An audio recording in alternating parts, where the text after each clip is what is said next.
ఇప్పుడు ఇక్కడ చూసినా మేము పరిశీలన చేస్తే మొత్తం గాజు సీసాలు, తర్వాత మందు సీసాలు, కాటన్లు సంబంధించి, తర్వాత కిటికీలు పలిగిపోవడం, దర్వాజాలు ఎత్తుకపోవడం, ఇట్లాంటి దారుణమైన పరిస్థితి ఉంది. ప్రజాధనం అనేది దుర్వినియోగం అవుతున్న పరిస్థితి ఉంది. కోట్ల రూపాయలు డబ్బులు ప్రభుత్వం ఖర్చు పెట్టి ఇది ప్రజలకు అందుబాటులో లేకుండా చేసే పరిస్థితి సరైనది కాదు. కిరాయిలు కట్టలేక నల్గొండ పట్టణంలో అద్దె ఇళ్లలో నివాసం ఉంటూ తీవ్రమైన ఇబ్బందులు పడుతున్న ప్రజలను వదిలిపెట్టి ఇక్కడ కట్టే డబ్బులు బిల్డింగ్లు వదిలిపెట్టే పరిస్థితి సరైనది కాదు.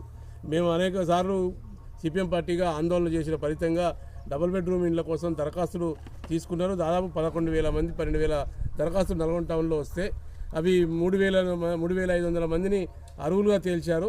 కానీ ఆ 3,500 మందిలో కూడా ఉన్న 550 మందికి మొదటి విడతగా ఇస్తామని చెప్పి ఆ మొదటి విడత లక్కీ డ్రా ద్వారా వీడియో కెమెరాల ద్వారా పారదర్శకంగా ప్రజలందరినీ చూపిస్తూ డ్రా తీశారు. నిజమైన అర్హులు 552 మంది. వీళ్ళకి ఖచ్చితంగా ఈ బిల్డింగ్ని స్వాధీనం చేయాలని చెప్పి సిపిఎం పార్టీ మళ్ళీ ఆందోళన చేసింది. గత నెలలో జిల్లా కలెక్టర్ గారిని కలిసాం, వారికి వినతి పత్రం ఇచ్చినాం. ఈ స్వాధీనం చేయాలి, లేకపోతే మేమే స్వాధీనపరచుకుంటామని చెప్పి హెచ్చరిక చేసిన తర్వాత పనులు ఇక్కడ ప్రారంభమైనాయి.